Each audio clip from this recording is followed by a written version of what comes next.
They say the human eye can't see what lives in the dark, but sometimes it sees too much. I was 11 when I first saw it. Not in a dream. Not in a story. I saw it behind my brother's eyes.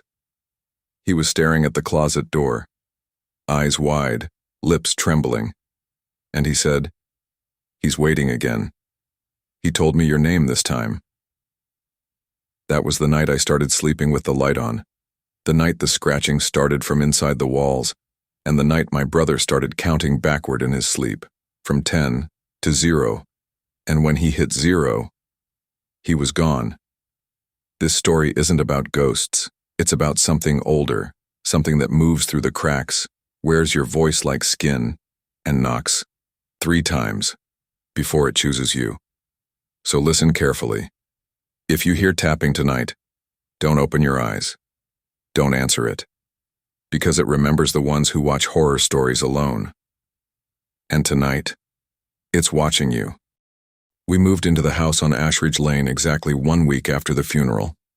My parents said we needed a fresh start, a new house, a new town, a new school.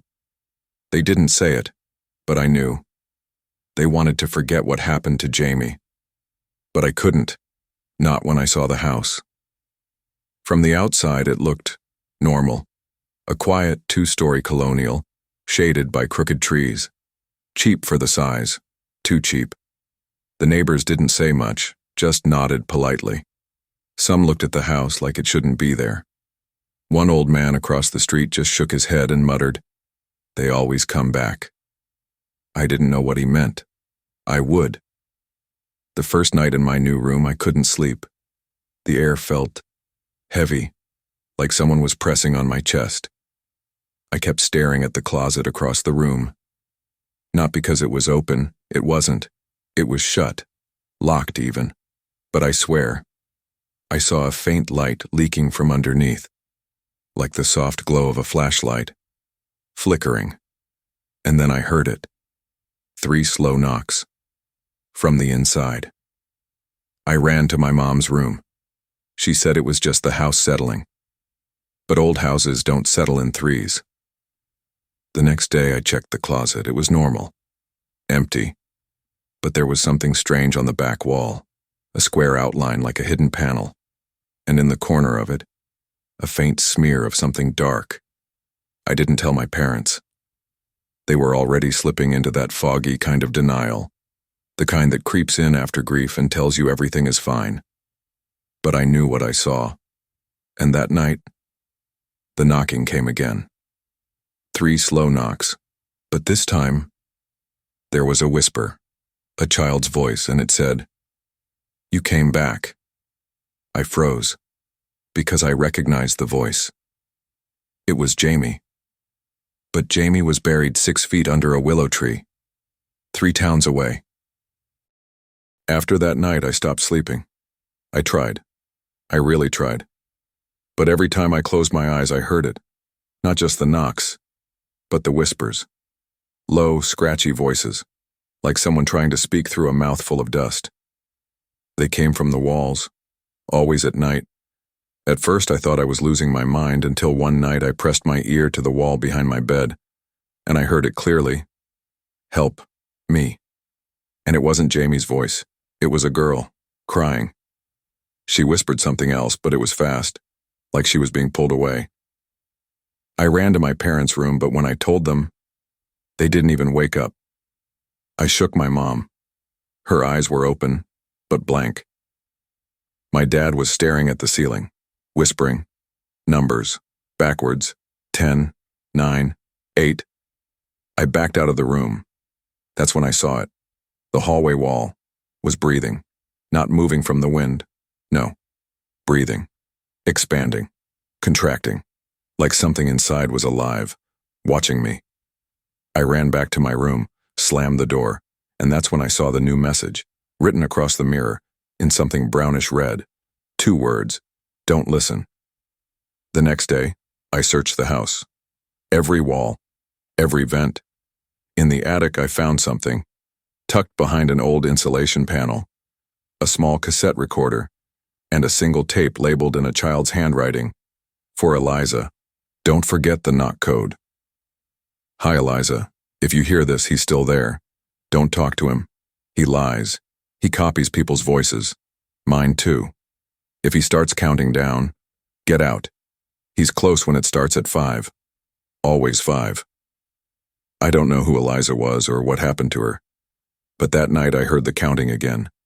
Not in my parents' room this time. It was coming from inside the wall. 5, 4, 3. I didn't wait to hear the rest. I ran outside, barefoot in the rain. I didn't care.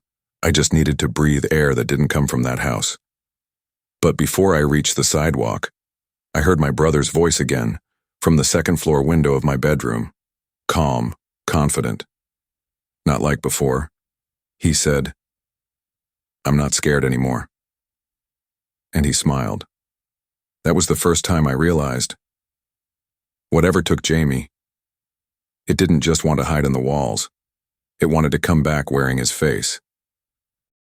After that night, I stopped hearing Jamie's voice. No more whispers, no more knocks, no more counting. The silence should have been a relief, but it wasn't.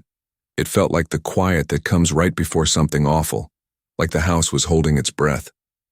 My parents changed too. My mom barely left her bedroom. My dad spent hours staring at the basement door. No one spoke, not to each other, not to me. We were all just waiting. Then came the storm. The night the sky turned black before 6 p.m. The wind howled like something alive. The lights flickered, and then died.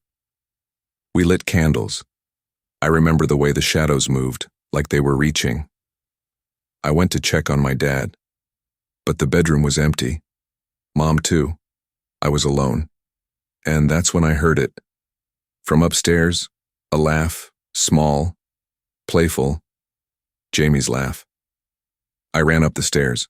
My door was wide open, the closet light was on, and there, sitting cross-legged on the floor, was my brother. But it wasn't him. His eyes didn't move, his head tilted at an unnatural angle, and when he smiled, it was all teeth, too many teeth, like something had reassembled him from memory, but got the details wrong. "Clara, come play in the wall with me." I screamed, but no sound came out. I stumbled back down the stairs, lightning flashed, and for one brief moment, I saw all the portraits on the wall had changed, every photo of Jamie. His eyes were blacked out. I locked myself in the bathroom, sat in the tub, waiting for morning. But when the sun rose, and the power came back on, everything was normal. The pictures were back. The closet door was closed. The light was off. But Jamie's room was empty. The police came. My parents swore they never saw him, told them he'd been gone for years, said I was confused, delusional. They made me see a therapist, gave me pills. But none of that changed what I saw, what I heard. Because that night, when I closed my eyes, I heard the counting again. 5, 4, 3. Come back in, Clara. It's so much quieter without your heartbeat. A week passed. No whispers, no knocks, no more Jamie. But the silence didn't feel safe. It felt planned, like the house was waiting for me to relax. That's when I found it. The journal. It was hidden behind the drywall in the attic. A false panel near the insulation. Tucked in a box, sealed in an old zippered bag that smelled like mildew and burnt dust. The cover was cracked, the leather stiff. The name etched faintly across the front, Eliza Whitmore. She lived here in 1974, a girl same age as me. Page after page she wrote about the same things. The whispers, the closet light, the knocking. She even described the counting, always from 5, always getting closer. But what froze my blood was a sketch she'd drawn, a child's drawing, crude and jagged, a tall, thin figure. No eyes, no mouth, just a black hollow where the face should be, and in its chest, a mirror. She called it the Hollow Man, said it mimics people, that it lives inside the walls, that it only comes when you forget who you are. He wears the ones we love, but he's not them. He knocks so you'll let him in, he counts so you'll lose track, and when he reaches 0, he takes your name. The last journal entry was dated December 3, 1974. It ended mid-sentence. He said my mother's voice today. She told me to open the closet. She said, and then, nothing. The rest of the page was ripped out. I searched the local records. There was no Eliza Whitmore listed as a former resident. No school records, no disappearance report, nothing. As if she'd been erased. But she wasn't gone, because every night after I read the journal, I started hearing her. Not Jamie, Eliza. He's in your closet now. That night I didn't sleep. I stared at the closet for hours. The light underneath flickered, just like before, and then the knob turned, slowly, like someone was waiting for me to notice. And then the knocking, but this time it didn't stop at 3, 4, 5, 6. The door creaked open, but nothing was inside. Or so I thought. I turned around to get back into bed, and I was already in it. I don't remember how I got out of the bed. I don't remember standing there watching myself sleep. Same clothes, same breathing, but the eyes, they were open, just staring at the ceiling, unblinking. I stepped backward, and the reflection in the window didn't move. It just smiled, with too many teeth. I ran out of the room, down the stairs, but the house had changed. The photos were all blank now, the hallway longer, the air thicker. Every door I opened led back to my room, over and over again. The journal was on the bed, open, and new words were written on the final page, still wet, like ink bleeding from the paper. 0 isn't the end, it's the beginning. Once he wears your name, you forget you ever had one. I tried to scream, but it came out as a whisper, not mine, Eliza's. I dropped the journal, looked in the mirror, and for a second, just 1 second, my reflection was her. Hair shorter, blood under her fingernails, tears running up her face like time was reversing. I remembered what she wrote. He wears us, he erases us. And then I knew. Jamie wasn't gone.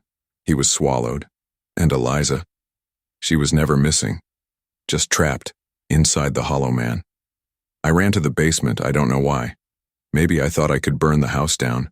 Maybe I wanted to find whatever was left of Jamie, but when I opened that door, there was no basement, just a hallway, endless, dark, and lined with mirrors. Each mirror showed a different version of me, screaming, crying, staring blankly, and one was smiling. It stepped out. I didn't move. I couldn't. It leaned in and whispered into my ear, using Jamie's voice. You never left the closet, Clara. We just let you think you did. They say I was found wandering the woods behind the house, drenched in mud, speaking in a child's voice, but not mine, not Jamie's, no one knows whose. He only needs a name. And now, he has mine.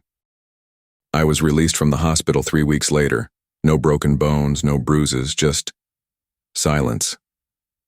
They said I made it all up. That trauma can do things to your brain. That grief, especially in children, rewrites reality. But grief doesn't leave footprints in the walls, doesn't whisper through vents in a voice that isn't yours.